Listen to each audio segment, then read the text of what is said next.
पंजाब के मोहाली में पुलिस ने पुराने नोट बदलने के नाम पर ठगी करने गिरोह का फंडाफोड़ किया है।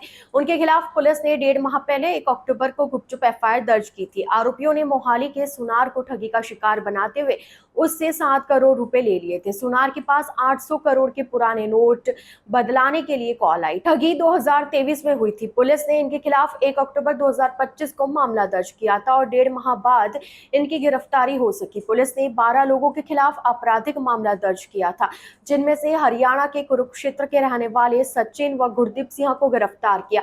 इनके पास से 9 करोड़ रुपए के नकली नोट बरामद किए, जो स्कॉर्पियो गाड़ी में थे। जबकि इस मामले में महाराष्ट्र, जीरकपुर, लुधियाना, दिल्ली समेत अन्य राज्यों के अज्ञात ठगों को भी शामिल किया गया। पुलिस ने अब इनके खिलाफ नकली नोट बनाने की धाराओं के तहत थाना डेराबस्सी में आपराधिक मामला दर्ज किया। पुलिस ने अब इनके खिलाफ नकली नोट बनाने की धाराओं के तहत मामला दर्ज किया। आरोपियों की कई राजनेताओं और पुलिस अधिकारियों के साथ सांठगांठ थी। इन्हें हर बार कार्रवाई का पहले ही पता लग जाता था। इस बार ठगों को पकड़ने के लिए विशेष जांच टीम का गठन किया गया। लंबी जद्दोजहद के बाद ही वह गिरफ्तार हो सके। पुलिस को इनके 10 अन्य साथियों की तलाश है, जिनमें एक महिला भी शामिल है।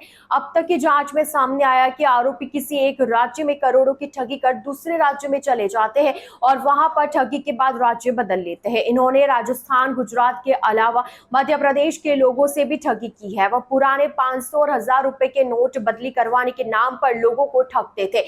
इसके लिए इन्होंने कंपनियां तक बनाई। पहले गुजरात की कंपनी के नाम पर ठगी हुई थी और अब उन्होंने जीरकपुर में डेटा कलेक्शन कंपनी का कार्यालय खोला हुआ है। मोहाली के फेज 4 के रहने वाले दविंदर सिंह ने पुलिस को 5 मई 2025 को शिकायत दी थी, जिसमें उसने बताया कि महाराष्ट्र के शैलेश ओटी और मोहित ओटी उनकी दुकान पर सोने खरीदने आए थे और बताया कि उनकी एक कंपनी है जो केंद्र सरकार द्वारा बंद किए गए 500 और 1000 के पुराने नोट बदली करवाती है। अगर कोई करवाना चाहे तो करवा सकता है। कुछ ही समय बाद मेरा ही एक जानकार मेरे पास आया और कहने लगा कि उसके जानकार दीपक अग्रवाल के पास 300 करोड़ रुपए पड़े हैं जो वह बदली करवाना चाहते हैं। जिसके बाद पीड़ित ने इस संबंधित शैलेश ओटी और मोहित ओटी के साथ बात की। दोनों ने उसे बताया कि वह अगर डील करवाता है तो उसे 10 से 50% कमीशन मिल जाएगा। वह उनकी बातों में आ गया और सोचने लगा कि बैठे बिठाए पैसे आ रहे हैं, जिस पर उसने उन्हें हाँ कर दी। इसके बाद उसके पास लोगों के पैसे बदलवाने के लिए फोन आने लगे। कोई 100 करोड़ तो कोई 200 करोड़ रुपए के पुराने नोट नए में बदलवाना चाहता था। उसे 800 करोड़ रुपए के पुराने नोट बदलवाने के फोन आ चुके थे। ठगों ने उससे कहा कि प्रति रकम पर उसे 40 लाख रुपए देकर स्लॉट बुक करवाना होगा। जैसे ही पैसे बदल कर आ जाएंगे तो उसका कमीशन उसे दे दिया जाएगा। बहकावे में आकर उसने अलग अलग खातों में 7 करोड़ रुपए बैंक खातों में डाल दिए थे। शक न हो इसके लिए दी जाती थी रसीदें।